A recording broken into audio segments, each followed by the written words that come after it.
Movie start होती है future में, जहाँ पर इंसानों ने जेनेटिक्स को चेंज करने और डीएनए की टेक्निक्स हासिल कर ली हैं, जहाँ पर पेरेंट्स बच्चों के डीएनए और जीन्स को चेंज कर सकते हैं, जिसकी वजह से काफी बच्चे होशियार और स्मार्ट बनेंगे और जो उन्हें फ्यूचर में होने वाली बीमारियाँ, हार्ट डिसीज और डायबिटीज है वो भी नहीं होंगी। और इसी की वजह से इंसान एक हेल्दी और क्वालिटी लाइफ जी रहा था। वो लोग काफी ज्यादा स्मार्ट बन गए थे और उन्हें इस दुनिया में फर्स्ट क्लास यानी सुपीरियर क्लास का दर्जा दिया गया था। वहीं पर हमें कुछ पेरेंट्स दिखाए जाते हैं जो बच्चों को नेचुरली तौर पर पैदा कर रहे थे बगैर किसी मॉडिफिकेशन के, और इन बच्चों को इस दुनिया में सेकंड क्लास का दर्जा दिया गया था और उन्हें इतना अच्छा नहीं समझा जाता था क्योंकि वो नॉर्मली तौर पर पैदा हुए लोग थे और उन लोगों में अभी भी अलग किस्म की बीमारियां थी।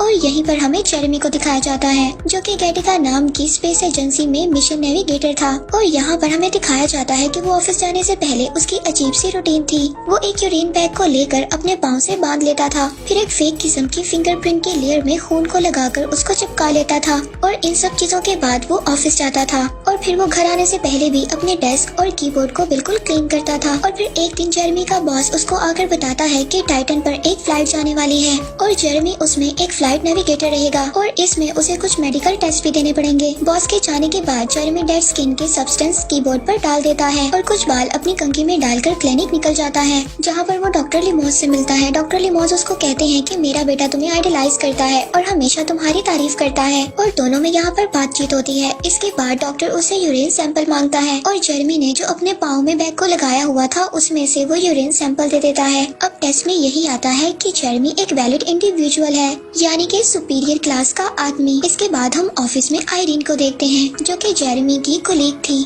आयरीन जेरेमी को कांग्रेचुलेट करती है उसके नए मिशन के लिए। इसके बाद जेरेमी अपने डेस्क पर जाने लगता है। वहाँ पर उसको पता चलता है कि ऑफिस के मैनेजर का बुरी तरह से मर्डर हो गया है। कुछ देर में वहाँ पर पुलिस आ जाती है और वो लोग क्राइम सीन के डीएनए को कलेक्ट करने लगते हैं और तभी हम देखते हैं कि जेरेमी के सामने उसकी पूरी जिंदगी गुजरती है। और यहाँ पर हम जेरेमी के पास्ट को देखते हैं। जेरेमी के पेरेंट्स ने जेरेमी को नेचुरली तौर पर पैदा किया था। इसका मतलब ये था कि जेरेमी सेकंड क्लास सिटीजन पैदा हुआ था और टेस्टिंग से उन्हें पता चलता है कि जेरेमी को बहुत ही जल्दी हार्ट की बीमारी होने वाली है और वो ज्यादा से ज्यादा सिर्फ 30 साल तक जिंदा रह सकता है। अब उसके पेरेंट्स ये सुनकर बहुत ही ज्यादा अपसेट हो जाते हैं और वो लोग अपने बच्चे का नाम विंसेंट रखते हैं, यानी कि हम लोग जिसको अब तक जेरेमी समझ रहे थे उसका असल नाम विंसेंट था। विंसेंट के पेरेंट्स उससे बिल्कुल भी खुश नहीं थे, इसीलिए अब वो दूसरे बेबी का प्लान करते हैं। लेकिन अब वो लोग डीएनए को जेनेटिकली मॉडिफाइड करने का सोचते हैं। डॉक्टर विंसेंट के पेरेंट्स को बताते हैं उनके पैदा होने वाले बच्चे को डायबिटीज या हार्ट डिसीज जैसी बीमारियां नहीं होंगी, यानी वो बच्चा काफी ज्यादा हेल्दी होगा। और इसी तरह उन्हें जल्दी सेकंड बेबी पैदा हो जाता है जिसका नाम था एंटॉन। और अब एंटॉन का डीएनए अल्टर करने की वजह से वो विंसेंट से ज्यादा इंटेलिजेंट था। एंटॉन विंसेंट से छोटा होने के बावजूद वो बहुत जल्दी ग्रो कर रहा था और अब उसके पेरेंट्स भी एंटॉन को बहुत ज्यादा पसंद करते थे। और अब विंसेंट, एंटॉन और अपने पेरेंट्स से गुस्सा होने लगता है। विंसेंट को बचपन ही से स्पेस और स्पेस ट्रैवल में बहुत ज्यादा दिलचस्पी थी और वो एस्ट्रोनॉट बनना चाहता था, लेकिन विंसेंट के पेरेंट्स उसको एस्ट्रोनॉट बनने से मना करते हैं क्योंकि वो 30 साल में ही मर जाएगा। विंसेंट अपने पेरेंट्स के मना करने के बावजूद वो एस्ट्रोनॉट का टेस्ट देने जाता है, लेकिन अपने सेकंड क्लास सिटीजन होने की वजह से वो बेचारा फेल हो जाता है और अब उसकी फैमिली भी उसको डिस्करेज करती है। इस वजह से विंसेंट बहुत ही ज्यादा अपसेट हो गया था और एक दिन दोनों भाई स्विमिंग की रेस लगाते हैं और एंटॉन अक्सर ऐसी रेसेस में जीत जाया करता था, लेकिन विंसेंट इस बात को सोचता है कि वो हमेशा ऐसे हार नहीं सकता और इसी जिद में वो स्विम करने लगता है और बहुत जल्दी वो एंटॉन से बहुत ज्यादा आगे चला जाता है।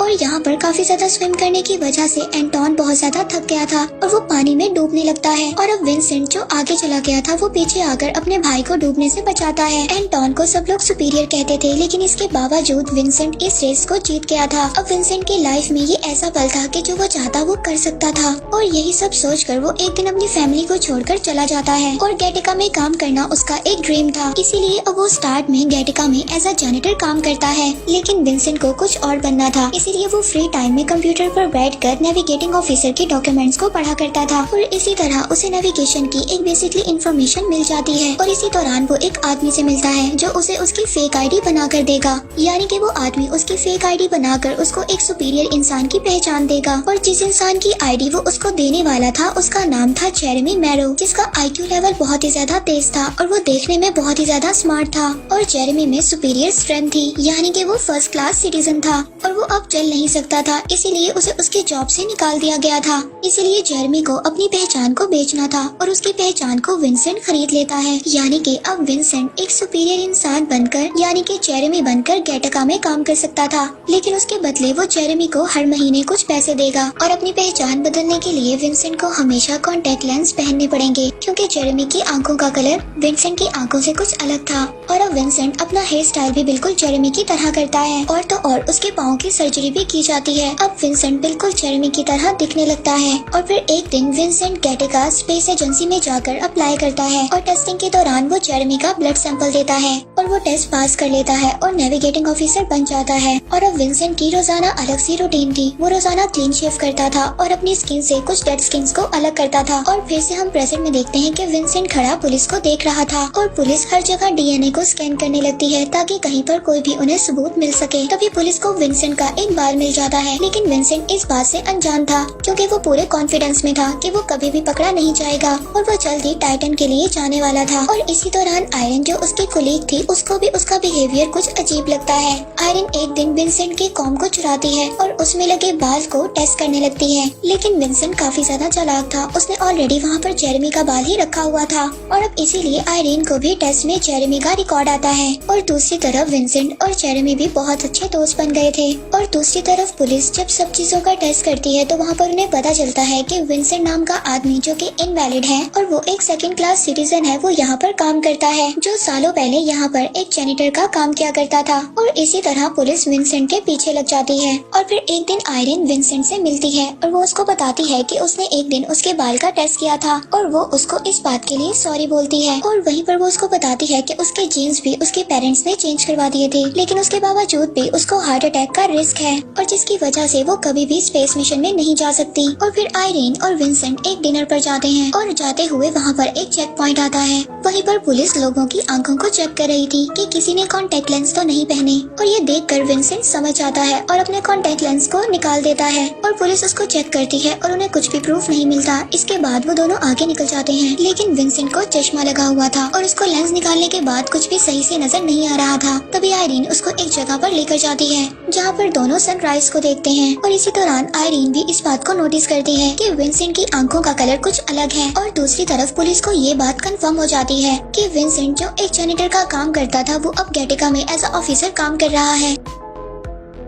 और अब पुलिस हर एक एम्प्लॉय का ब्लड टेस्ट करने का सोचती है। और जब विंसेंट अपना ब्लड देने के लिए जाता है तो उसने जेरेमी की एक ब्लड की बोतल ली थी और वो चुपके से अपने ब्लड की बोतल को जेरेमी के ब्लड की बोतल के साथ चेंज कर देता है और वो वहाँ पर टेस्ट में पास हो जाता है। और वहीं पर दूसरी तरफ पुलिस और एम्प्लॉयज का टेस्ट करने के लिए सोचती है, लेकिन इस बार जेरेमी के बॉस पुलिस को मना कर देते हैं। और दूसरी तरफ हम आयरन और विंसेंट को देखते हैं जो कि अपना टाइम बहुत अच्छे से स्पेंड कर रहे थे, लेकिन वहीं पर पुलिस आ जाती है और ये देखकर विंसेंट और आयरन बैक गेट से भाग जाते हैं, जहाँ पर आयरन अब विंसेंट से पूछती है कि आखिरकार तुम कौन हो। और दूसरी तरफ एक पुलिस ऑफिसर विंसेंट और जेरेमी की पिक्चर को कंपेयर करता है और वो पुलिस ऑफिसर इस बात को समझ आता है कि जेरेमी ही विंसेंट है और उसने मर्डर किया हो या ना किया हो, लेकिन वो एक गलत आइडेंटिटी के साथ रह रहा है। और अब वो पुलिस ऑफिसर विंसेंट के डेस्क पर जाकर इन्वेस्टिगेशन करने लगता है और वहीं पर ये सब कुछ आयरन देख लेती है और वो विंसेंट को बताने जाती है। तभी वहाँ पर पुलिस ऑफिसर उसको रोक लेता है और उसको अपने साथ जबरदस्ती जेरेमी के घर ले जाता है। तभी विंसेंट भी इस चीज को देख लेता है और वो जेरेमी को कॉल कर देता है और इसीलिए जेरेमी सब चीजों को घर में ठीक कर देता है और अपने घर में वैसे ही रहता है जैसे विंसेंट ऑफिस में रहा करता था। हालांकि दोनों की शक्ल में थोड़ा डिफरेंस था। तभी वहाँ पर आयरन और पुलिस ऑफिसर आ जाता है और आयरन पहली बार असल जेरेमी को देखती है और पुलिस ऑफिसर यहाँ पर जेरेमी का ब्लड टेस्ट लेता है और यहाँ पर उसकी आईडी विंसेंट ही रिवील होती है। तभी यहाँ पर पुलिस ऑफिसर को कॉल आती है कि रियल मर्डर पकड़ा गया है और यहीं पर इस चीज का पता चलता है जो मर्डर हुआ था वो जेरेमी के बॉस ने ही किया था, क्योंकि वो जो मैनेजर जो मर गया था वो टाइटन की फ्लाइट को कैंसिल करना चाहता था और ये फ्लाइट 70 सालों में एक ही दफा जाया करती थी। इसीलिए जेरेमी का बॉस ये नहीं चाहता था कि ये मैनेजर कुछ भी कोई गलत चीज करे, इसीलिए जेरेमी के बॉस ने उसको मार दिया था। अब यहाँ पर ये केस तो सॉल्व हो चुका था, लेकिन उस पुलिस ऑफिसर को अभी भी विंसेंट पर शक था और एक दिन इसी तरह वो रात को जाकर विंसेंट का डेस्क चेक करने लगता है और तभी वहाँ पर विंसेंट आ जाता है और पुलिस ऑफिसर से कहता है कि तुम मेरे पीछे क्यों पड़े हुए हो। और पुलिस ऑफिसर विंसेंट को कहता है कि क्या सच में तुमने मुझे नहीं पहचाना। तो वो पुलिस ऑफिसर उसको कहता है कि मैं तुम्हारा भाई एंटोन हूँ। और वो विंसेंट को बताता है कि हमारे पेरेंट्स इस गिल्ट में मर गए कि तुम मर चुके हो।